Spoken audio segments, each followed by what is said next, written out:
Hello doctor. या हाय। Sir मुझे ना कुछ बहुत सारी क्वेरीज हैं दिमाग में, तो can I have few questions? हाँ जी प्लीज प्रोसीड। सर ये जो मार्केट में कान साफ करने वाले घूमते रहते हैं, क्या उनसे कान साफ करवाना चाहिए?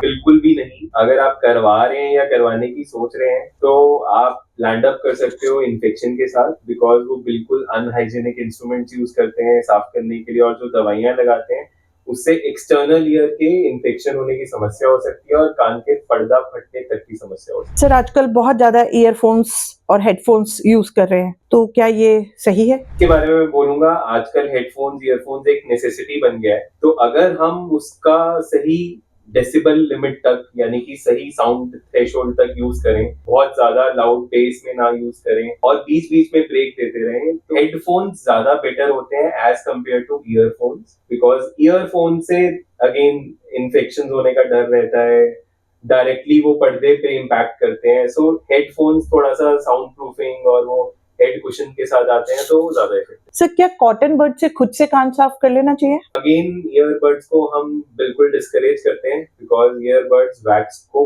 पुश ज्यादा करता है और निकालने में कम हेल्प करता है। So it's better to meet a ENT specialist for ear wax removal. Sir अगर मेरे कान में दर्द है तो क्या ये ईयर इन्फेक्शन ही है? दर्द बहुत वजह से हो सकता है, yes. One of the reason is ear infection, but again कभी कभार रेफर्ड पेन्स होते हैं जो कि गले से कान में आ रहा होता है, या आसपास के डेंटल पेन कान में आ रहा होता है, या टीएमजे जॉइंट होता है उसका पेन भी कान में आ रहा होता है। सो हर ईयर पेन इन्फेक्शन नहीं होता है। सर नाक अक्सर जिनकी बंद रहती है, तो क्या उनको साइनस की दिक्कत हो सकती है? यस, साइनस सबसे कॉमन नाक की डायग्नोसिस है, बट सिर्फ वही एक डायग्नोसिस नहीं है। तो या ये नाक की हड्डी की समस्या भी हो सकती है, एलर्जी की समस्या भी हो सकती है, या फिर साइनस की समस्या भी हो सकती है।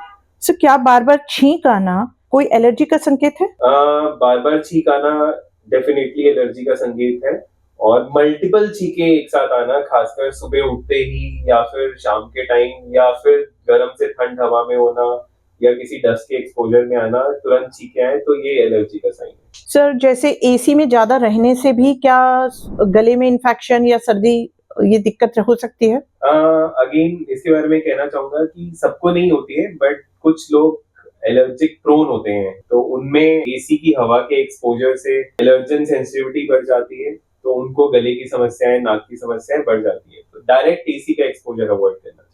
सो एंड में मैं यही कहना चाहूंगा, आप में से कोई भी इस समस्या से डील कर रहे हैं, परेशान है, या आपके मन में भी कुछ क्वेरीज हैं इसको लेके, तो आप अपने नियर बाय ईएनटी स्पेशलिस्ट से ओपिनियन ले सकते हैं। Thank you.